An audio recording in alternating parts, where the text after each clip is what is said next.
Let's learn how to trim or cut on CapCut PC.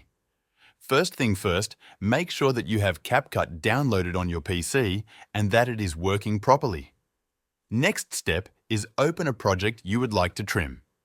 In this case, I will use an old one, just for example.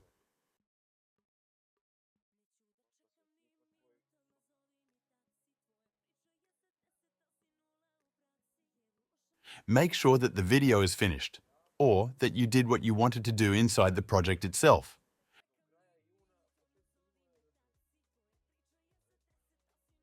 Find the sequence where you would like to use Trim option.